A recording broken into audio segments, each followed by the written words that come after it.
Now, it was perhaps the toughest sanction the West has levied against Russia. Around 70% of its banks and financial institutions have been cut off from SWIFT, the system used by banks to send money across borders. It's a move that's impact has reached well beyond Russia itself. Many banks in the United States, the European Union and the United Kingdom have given loans to Russian firms who can now no longer service them. It's unclear exactly how much banks have loaned to Russian companies, but experts put the number in the tens of billions of euros. Then there is the potential for sovereign debt default. Russia's central bank can't access its assets abroad and is on course to miss repayments to its creditors.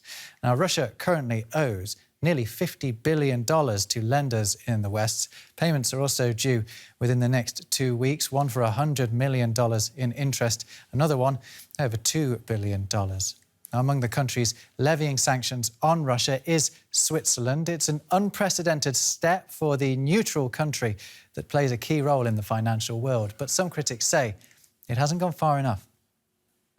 Zurich is one of the world's most expensive places, and that's in no small part due to Russian oligarchs happy to invest their money here.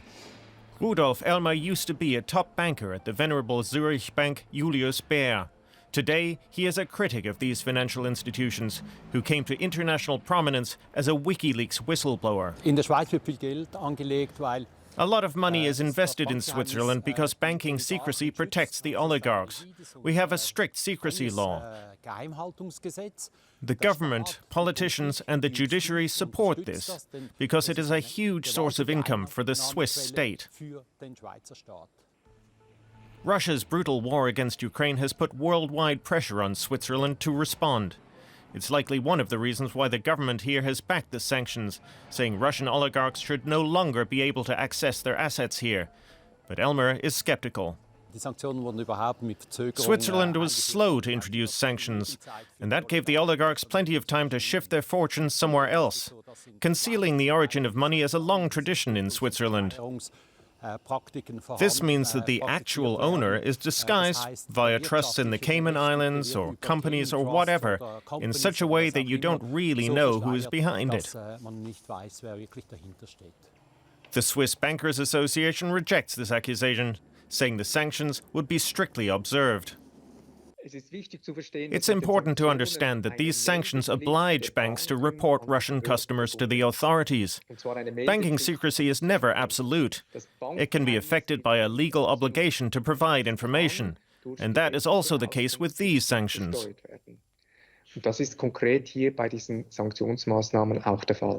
Russia's Gazprom Bank and Sberbank, seen here in Zurich, are exempt from the sanctions.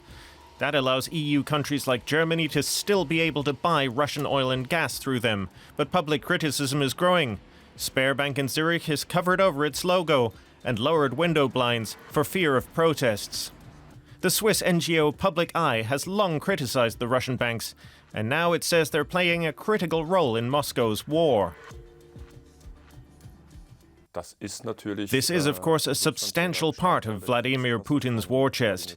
He calculated it that way from the start, and also anticipated that this money, at least, would continue to flow. We're talking about $1 billion a day, 80% of which comes from Swiss commodities trading platforms. One of the data centers for the SWIFT bank payment system is very close to Zurich. It's currently under heavy guard for fear of Russian sabotage. But Elmer doesn't think a complete Russian cutoff from SWIFT would be that dramatic for Russia. There are various ways of getting around this, like intercompany deals, banks holding bank accounts at other banks, and trade shortcuts, as well as barter transactions. There are many variants, and you have to see that this payment transaction business has become even more lucrative today due to the sanctions.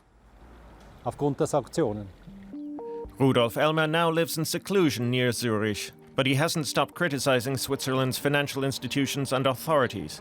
He's demanding strict laws for better monitoring of the financial centre, but so far says he's seen no willingness in the government to take action. Well, let's get more on that story. I've been speaking to Jurg Rockhold, who's president of the European School of Management and Technology, ESMT Berlin. I asked him how surprising it was that Switzerland had joined the EU in sanctioning Russia. the fact that Switzerland joined is certainly just representing the overall observation that we have at this point of time, that there is such a strong unified approach across Western countries that no one could escape. And in particular, we've seen in the past that any bank that tries to escape or say circumvent sanctions has been penalized heavily by, in particular, US authorities. So therefore, it might be a little bit surprising, but in light of the overall developments and also in light of what we've seen as penalties in the past, it's maybe not that surprising. Is it a big blow to the Russian banking system to have these sanctions from Switzerland in particular, given the role that it plays with its much stricter secrecy laws? This is certainly a blow to Russian banks, but maybe it's even more a blow in the asset management part. So this means if wealthy Russians put their money to Switzerland, now they are sanctioned as well. Swiss banks are extremely careful in now operating on a level actually with any Russian client, and thus it becomes also more difficult to withdraw private money from Switzerland and use it for other purposes. Is this the sort of change that could last for a long time? What's the feeling with these sanctions, that they're going to be in place forever and Russians are permanently going to have to find a new way to move their money around and indeed move their exports? I see two elements here. For sure, I would expect the sanctions to be in place for the foreseeable future. But there's another aspect, and maybe this aspect might become even more important so in the long run, which is the voting by feet mechanism that we see now. We've seen that many Western companies, even companies that were not restricted to do so by the sanctions, that they have actually started withdrawing their business from Russia, that also Western companies don't want to work anymore with say, Russian subsidiaries in Europe, in the United States. And this voting by feet has taken really a very massive, a very strong movement over the last 2 weeks. And this is something that, in my view, has not seen the end yet, but rather will continue. And then it will be very hard to revert these decisions, in particular, as we see now, if the Russian government even wants to nationalize, to expropriate the assets that Western companies have left in Russia. Yeah, it's a major change for Russia that keeps getting worse. It keeps getting more and more isolated from the rest of the world. And indeed, it's looking less and less likely that Russia's going to be able to pay its debts to its foreign creditors. Default looks almost certain, doesn't it? Yes, indeed. The rating agencies have now made very clear statements that Russian sovereign debt just is at a junk status. It's also not clear anymore whether, even if Russia did have the money, whether they would be even willing to pay, so that they basically voluntarily declare default. This is why basically even more of the linkages of the international financial systems to Russia will be stopped. And it will even isolate Russia more in many different ways. And the financial system is certainly at the forefront of this first wave of sanctions. Yeah, that's what I'm interested to know, actually. What does a country defaulting on its debts, like Russia seems about to, what does that actually look like? What happens?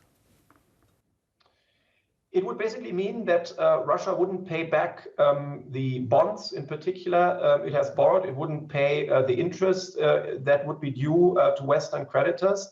And that basically would mean that Western creditors would have to write off the claims they still have in Russia. So now, given the overall exposure we currently see, this seems to be manageable. This is also what we can see from the statements of the major senior banking representatives, that they think the situation is different from, for example, what it used to be in the European debt crisis, for example, with the sovereign default of Greece. But it just shows that linkages will be really stopped for now, and therefore also might be very hard to restore even over the course of the next couple of years.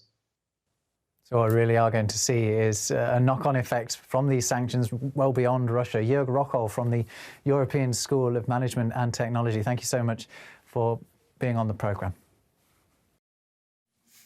Now, the Ukrainian President Volodymyr Zelensky urged the UK to do more to hurt Russia financially when he addressed the British Parliament this week. London is seen as a key front in the economic battle, with large amounts of Russian money flowing through the UK capital each year. But could it be about to shed its reputation as an oligarch's playground? From there, Birgit Maas reports. We have an appointment at the Ritz, one of the swankiest addresses in London, with Bill Browder. He was once one of Russia's top foreign-born investors, but quickly became an opponent of Vladimir Putin before being expelled from the country. He's now living in London and is one of the Kremlin's biggest critics. Britain has been a soft spot for dirty Russian money for the last 20 years. They've come here. They like the rule of law. They like the property rights. And they like the fact that nobody's going to ask any questions. We're heading to the posh district of Belgravia, to Eaton Square, nicknamed Red Square. Asking prices for a 5-bedroom flat here reach over 20 million euros. As for who the real owners are, no one needs to know. Anti-corruption activists estimate that Russians with ties to Putin have invested almost 2 billion euros in real estate alone in recent years. There are shell companies and trusts and offshore trusts and nominees and proxies, all working hard to shield the true ownership of these properties. It's earned the capital a nickname, Londongrad, a city awash with money from the many rich Russians who call it home. And not all of them have earned their income honestly. This week, the British Parliament is passing a new law to curb the corrupt flow of money from Russia, to untangle opaque ownership structures. But this is only a first step, experts say. Legislation is just not enough. Enforcement needs to happen, and it needs to be properly funded and resourced. What happens right now is that the National Crime Agency has been underfunded for a generation. So what we need to see now is for law enforcement agencies to be funded to act now and use the tool that they are given at the moment. Security personnel on Eaton Square try to prevent us from recording. Is that what you're threatening to do? No. It's a democracy, and despite us having the right to film on the street. I understand that if you want property, you can film as you like. First and foremost, I'd like to see 100 oligarchs on the sanctions list having their properties frozen. Secondly, I'd like to see assets identified and frozen after that. And thirdly, I'd like to see all of the Russian banks, not just a few of them, disconnected from SWIFT. His criticism also has a personal motivation. Browder's friend and company lawyer died in a Russian prison. He's long known how dangerous Vladimir Putin is. Russian oligarchs, and in fact anyone else who wanted to launder their money, have so far been serviced well in London. It's been easy to find bankers, lawyers, estate agents to work with. And when it comes to property, it's been possible to hide behind sophisticated shell structures, often within an offshore trust. Critics are wondering whether it's taken a war in Europe for the UK government to seriously change that. Birgit Maas in London for us there. Now it's your chance to ask the questions. We've been trawling through the comments underneath our YouTube videos to find out exactly what people want to know. And Janelle Dumalaun joins me in the studio to answer some of those. So, Janelle, what sort of areas are people most curious about? Well, Rob, this may not surprise you, but we're getting a lot of questions about energy and energy security. They're dominating our comment sections. And I guess that's really a reflection of the fact that on the back of already high inflation and energy prices, the discussion around accessing affordable and reliable energy is a very live question for our viewers, understandably so. I'm worried about my heating, you're worried about your heating, and that's the reason we're seeing the comments that we are today. OK, well, let's go to our first viewer question. This one comes from John Linares, who asks, was it a good idea for Western Europe to rely on Russian energy? Oh, the question's just coming up there now. But, well, yes, John Linares, I have to say that we're coming up against the limits of van de Durchhandel. That, of course, is translated as change through economic trade. And, of course, it's this idea that if you engage a country, two countries in trade, then they both have a stake in ensuring the rule of law, peace and security as optimal business conditions. And in so doing, that could encourage them on the way to democracy. And that sort of led to the kind of economic relationship that we see between Russia and Europe now, an interdependence, you might call it. But since the conflict in Russia and Ukraine, we've seen a U-turn on Western European energy policy, showing that the consensus is, in fact, that it was not a good idea to rely so heavily on Russian energy.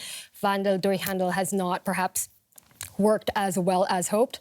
But because this was a relationship that was cemented over years, Western Europe is also having a harder time extricating itself from it than, say, the U.S. is. The U.S. has banned fuel imports from Russia, as we know. Western Europe says they would phase them out. So that's a difference in wording for you. Right. John Linares, I hope that's answered your question. Moving on to our second question here. Now, this is from Owl James Canedoza, who has a question. It's about how Europe and Germany in particular can do without Russian gas. They've asked, can they just temporarily reactivate nuclear reactors or some coal plants as a stopgap measure? Well, Owl James, and yes, thank you for reminding our viewers that, in fact, Germany has leaned quite heavily into phasing out nuclear and into its energy transition, its shift into renewables in the past years. So starting with the first part of the question. So there was, in fact, a proposal on the table to reactivate Germany's 3 remaining nuclear sites. Earlier this week, the German government has decided that they did not want to do that, citing legal and practical concerns. Vice Chancellor Robert Habeck has said that even if they did do that, then it wouldn't be ready in time for winter of this year. The soonest time that this move could be of benefit is in autumn 2023. By then, it would be too late. So the picture for coal, however, looks a bit different. There is a bit more willingness to reactivate coal plants, especially reactivating coal plants as reserve supply to help out with this crunch. So obviously the question then becomes what happens to Germany's climate goals. But this is really a hard-learned lesson about what happens when you view energy policy through a single lens like climate policy without integrating the perspectives of security and foreign policy. OK, Janelle Dumoulin, thank you for fielding those questions for us. Now, if you do head over to YouTube, you can also watch our series Business Beyond. In the latest episode, we asked the question, do sanctions work? And we'll also hear from experts about whether restrictions imposed on countries like North Korea, Iran, Cuba, Venezuela as well actually had the desired effect. You can find Business Beyond on the DW News YouTube channel. Now, Germany surprised many with its response to Russia's invasion of Ukraine. Chancellor Olaf Scholz and his government showed that they were willing to change their minds by eventually backing Russia's removal from SWIFT and suspending the Nord Stream 2 pipeline project. But how does the German business community feel the crisis is being handled? Well, DW Business's Stephen Beardsley has been speaking to Siemens Energy chairman Joe Kaeser. Thank you for joining us. You're obviously very tied into the European and German business scene. You're very well connected with a lot of these leaders. What are you hearing from them right now? How great a rupture is this for the European and German business community at the moment because of this war? People are very worried about the development. I think nobody would have guessed the magnitude of the attack, that it would go for the whole country rather than the eastern provinces, which was potentially widely expected in the business community, but more contained as it is today. So there's a lot of worry about what this will all be and how it's going to end. Yeah. I think it's too early to tell what it will mean for the business in the long term. Obviously, so people are quite worried. They're looking into their asset base. They're looking into the financing matters. They, of course, are all clear about what they think about the attack, and I think most of them voiced their opinion in a very clear way. And also, many companies stopped deliveries and would not take new business. There's two topics to that. The first one is, is it wise to burn all the bridges going forward or not? And secondly, as it is morally advisable and morally positive that company leaders take a stance, they also need to go see what does it mean if you do not fulfill contractual obligations. What is it if you get a shareholder lawsuit because you would not ship the product although it's not under sanction? If products are sanctions, it's simple. Yeah, there's the primacy of the governmental law, but what if the products and the solutions are not sanctioned? Are you still, be the moral leader and get sued by shareholders? So that's something which I believe is now the top topic in the boardroom. To what extent does a business have a moral responsibility, especially when it means risking the ire of its shareholders or even the litigation of shareholders? I believe companies and their leaders do have a moral obligation. I mean, just thinking the business of business is business.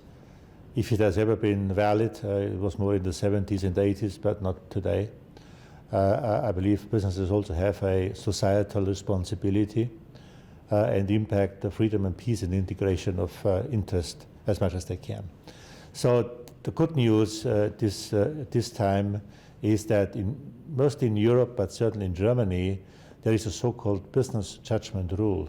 So what you can do is, as a management and the board, you would discuss the ramifications, the legal, the moral, the economic ones, and then you would make a business judgment after deliberation and discussion. Will this change this idea that's been prevalent in German business of Wandel durch Handel, that is transformation through trade? Will everything that we're seeing, will that transform that right now, or will there be a tendency to go back?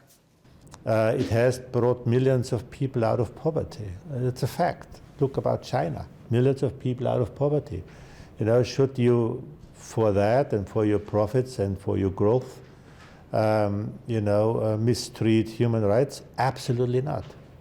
So what I have always tried to do is to look at what is an area of influence and what's an area of concern. Have I been concerned about Xinjiang? Absolutely. Have I been concerned about Hong Kong? Absolutely. But that's an area of concern.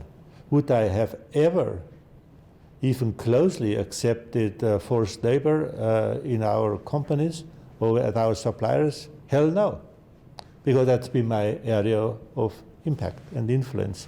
So that's a constant struggle. Looking beyond the immediacy of this war, what will this mean for Germany's transformation to renewables? Will it add an extra boost to this effort to get away from oil and gas and other fossil fuels? We should, of course, note here that you are chairman of the supervisory board for Siemens Energy. We need to find a comprehensive concept between renewable generation and fossil generation. What's there already? What needs to be built? How long can we extend what's there already? And what does it take to build the future? There is no point in shutting down coal-fired power plants if we don't have built the future yet. By the same token, it doesn't make a lot of sense to build hundreds of thousands of megawatts for renewable energy if you don't have the grid available, which transports, which connects, the consumer with the supplier. So we have to have, I think the biggest wake-up call for government, especially also the German government, ought to be now, sit together, bring everybody who can bring something to the table together in a concerted action and make a plan for 2030. How will the war impact today? How are we going to get the grid in place so that we have today's resources connected? In peak times, if the sun shines in the south and the wind blows in the north, we do have more renewable generation capacity already than the whole country needs. But if that is not connected, a bad idea. So think about what's relevant, what's important, what's very urgent, and what can be done at a later stage. And then I believe we have a plan which we can execute in a meaningful way. And that's been missing for years.